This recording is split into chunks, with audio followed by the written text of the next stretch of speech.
Chapter 40। वो लड़की खुद को उसकी पकड़ से छुड़वाने की कोशिश कर रही थी। वो लड़का अपनी पकड़ कश उसके चेहरे को अपने हाथ में भर उसके जबाड़े को कश अपने दांत पीसते हुए बोला, बहुत हो गया तेरा ये ड्रामा, अब मुझसे और इंतजार नहीं होता। चलो ना, यहाँ कोई नहीं है, तुझे आज मैं अपना बना ही लेता हूँ। उसे ऊपर से नीचे तक अपनी हवस भरी नजरों से देखते हुए ये सुन उस लड़की की आंखें नम हो जाती हैं। अब आगे। वो डरते हुए हाथ जोड़ते हुए बोली, मैं हाथ जोड़ती हूँ, ऐसा वैसा कुछ मत करना, ये मंदिर है, तुम्हें भोलेनाथ जी की कसम। वो लड़का हंसते हुए बोला, तुझे क्या लगता है तेरे भगवान की कसम मुझे रोक लेगी? इतना बोल वो उस लड़की के और भी करीब बढ़ जाता है। वो लड़की डर के मारे बस रोते हुए अपनी गर्दन में हिला रही थी। वो लड़का अपना चेहरा उसकी गर्दन में छिपाकर उसके बालों की खुशबू लेते उसे उसके बाल खींचते हुए बोला, ये तेरे जिस्म की खुशबू मुझे मजबूर कर रही है। इतना बोल उसकी सूट की चुन्नी उसके गले से निकाल कर अलग कर देता है। उसकी गर्दन पर अपने हाथ रख उसके मुंह पर अपना हाथ रख देता है। वो लड़की बस अपनी गर्दन हिलाए रोए जा रही थी। वो एक साइड से उसके कंधे से उसका कुत्ता हटा देता है। अब उस लड़की की आंखों से किसी तेज धारा की तरह आंसू बहने लगते हैं। अब वो एक दम कुछ गलत होने के डर से सुन्न हो चुकी थी। वो लड़का आगे बढ़ता उससे पहले ही कोई उसके सर पर रोड दे मारता है। ये कोई और नहीं आरवी थी। तब उसकी उम्र 16 से 17 साल थी। वो लड़का अपना सर पकड़ पीछे पलट कर देखा जहां कोई और नहीं आरवी थी। वो आरवी की ओर बढ़ता है। आरवी एक और रोड उसके सर पर मारती है, उसे धक्का दे देती है। वो वहीं जमीन पर गिर जाता है। आरवी अपनी बड़ी बहन के पास जा उसके सूट ठीक कर उसका दुपट्टा जमीन से उठाकर अपनी बहन को दूसरे गए से ले जाती है। और तभी आगे वाले गेट से अरेन आ जाता है, जिसे पुलिस ले जाती है। फ्लैशबैक एंड आरवी वहीं जमीन पर मिस्टर भारद्वाज के सामने बैठकर रोने लगती है। दरवाजे पर खड़े समर्थ के पैरों के नीचे से तो जमीन खिसक चुकी थी। उसे यकीन नहीं हो रहा था कि उसका बड़ा भाई किसी लड़की के साथ ऐसी गिरी हुई हरकत भी कर सकता है। समर्थ किचन के अंदर आरवी से पूछता है, तो अब तुम्हारी बहन कहाँ है? कभी ये सच तुम दुनिया के सामने क्यों नहीं लाई? एरिन को जेल क्यों जाने दिया तुमने? राघव और आरवी दोनों ही हैरानी से समर्थ की ओर देख रहे थे। आरवी आगे बताती हैं। फ्लैशबैक। अरेन को पुलिस पकड़ कर ले जा चुकी थी। ये बात जब आरवी तक पहुंचती है तो वह बहुत डर चुकी थी। आरवी और आरव का उनकी बड़ी बहन और पिता के सिवा कोई नहीं था। आरव उस समय 7 साल का था। उसे इतनी कुछ समझ नहीं थी।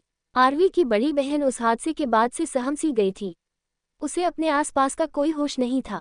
आरवी जब अरेन के उस मर्डर के जुर्म में जेल जाने की खबर सुनती है तो वो बड़ी हवेली जाकर राजवीर चौधरी को सब कुछ सच सच बता देती है। जो कुछ भी हुआ था वह ये भी बता देती है कि वह उसे जान से नहीं मारना चाहती थी, पर उसे नहीं पता था कि अपनी दी को बचाने के चक्कर में वो इतनी तेज आक्रोश में आकर वार करेगी कि वो लड़का अपनी जिंदगी से ही हाथ धो बैठेगा।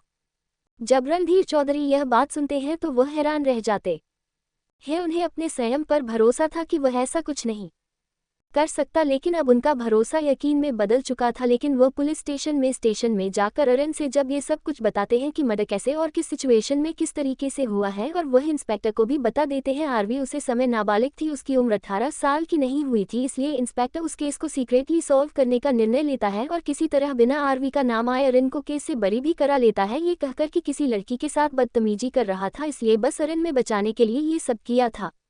ये सब आरवी ने अपनी बहन को बचाने के लिए किया था। ये सब नहीं बताया जाता क्योंकि अरेन नहीं चाहता था कि आरवी को इन सब में धकेला जाए, और रणधीर चौधरी की पहुंच भी इतनी ऊंची थी कि वह कुछ भी कर अरेन को बचा सकते थे। और अरेन को बचाने के बाद रणधीर चौधरी ने विराज को फोन कर बुलाते हैं और उसका अरेन के साथ डीएनए टेस्ट करवा कर उसे यकीन दिलाते हैं कि स्वयं उसका और उसकी बहन का बेटा है, जो कि उसने उन लोगों से छुपा कर रखा था। क्यों रखा था ये तो हम बात पर बताएंगे। और अरेन को विराज वशिष्ठ के साथ भेज देता है स्वयं से अरेन बनाकर।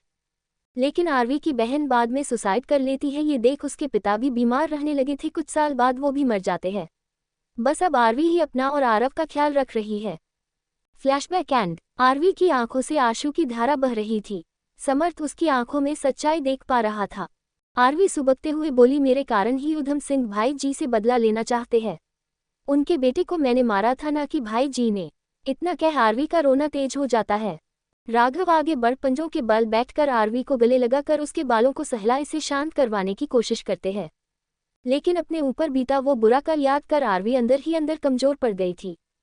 आर्यन हॉस्पिटल से जब घर में अंदर घुसता है तो उसे आरवी की रोने की आवाज आती है, जिसे सुन वो अपना बैग सोफे पर फेंक किचन की ओर दौड़ कर जाता है। वो जल्दी से आरवी के पास जा उसके चेहरे को अपने हाथ में थाम कर बोला, अरु क्या हुआ? आरवी अपने लाल पड़ चुके मासूम से चेहरे भीगी पलकों को उठा आर्यन की ओर देखती है। न जाने क्यों उसे देख उसका रोना और भी तेज हो जाता है। उसके दिल का दर्द आर्यन के सामने उसकी आंखों के जरिए बह रहा था। आरवी आर्यन को कशकर गले लगा, उसकी बाहों में कशकर सुबकने लगती है। उसका सुबकना पहले से तेज हो गया था। आर्यन परेशानी में राघव और समर्थ को देख बोला, क्या हुआ है इसे, ये ऐसे रो क्यों रही है। राघव आर्यन के कंधे पर हाथ रख बोले, इसे अंदर अपने रूम में ले जाकर चुप करवाओ, संभालो इसे, मैं बाद में तुम्हें सब बताऊंगा।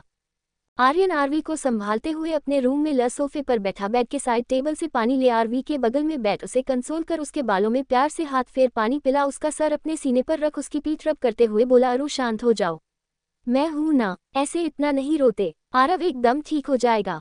आर्यन को लग रहा था कि आरवी आरव को लेकर परेशान है, लेकिन असली वजह तो आर्यन की सोच से परे थी। आरवी का रोना कम हो गया था लेकिन वो अभी भी सबक रही थी। सुबकते सुबकते वो आर्यन के पास ऐसे ही सो जाती है। आर्यन आरवी के सोने के बाद उसे बेड पर ठीक से सुला देता है। उसे सराहने बैठ उसके बालों को सहला रहा था। राघव भारद्वाज दरवाजे पर खड़े दोनों को देख रहे थे। उनकी आंख से आंसू बह जाता है।